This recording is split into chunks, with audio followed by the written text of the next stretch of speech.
చంద్రబాబు నాయుడు గారు అధికార పగ్గాలు చేపట్టిన దగ్గర నుండి అలుపు విరామం లేకుండా ఒక యజ్ఞంలా చేపడుతున్న కార్యక్రమాలు కొన్ని ఉన్నాయి.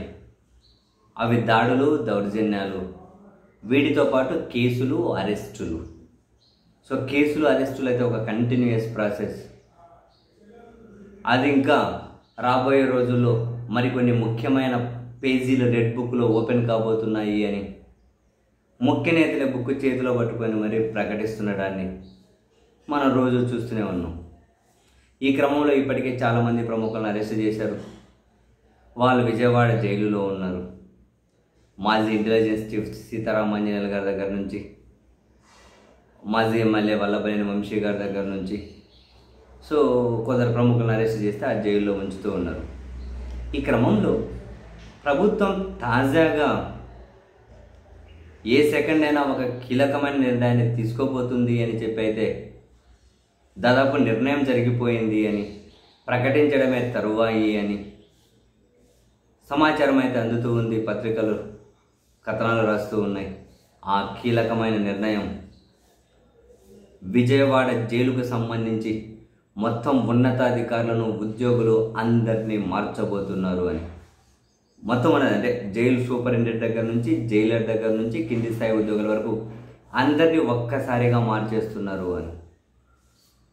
చాలా ఇంట్రెస్టింగ్. దీని వెనక ఏదో పెద్ద నిర్ణయం ఉన్నట్లుంది. ఒక్కసారిగా మార్చేస్తూ ఉన్నారు అంటే.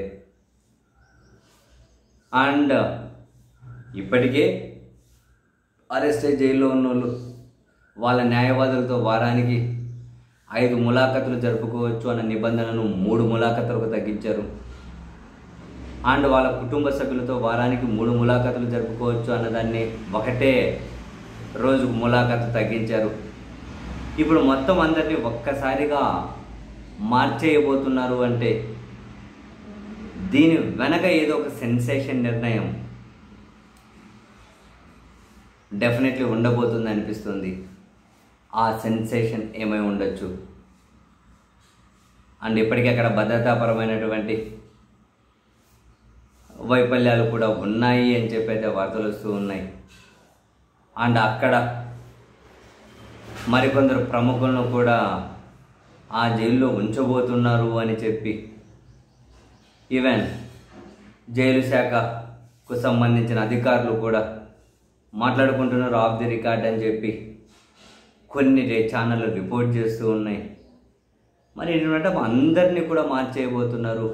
నిర్ణయం జరిగిపోయింది, ప్రకటించడం ఒకటే అని అంటే ఒక్కసారిగా జైల్లో ఉన్నతాధికారులు, ఉద్యోగులు అందరినీ మార్చేసే నిర్ణయం వెనక డెఫినెట్లీ ఏదో ఉంది.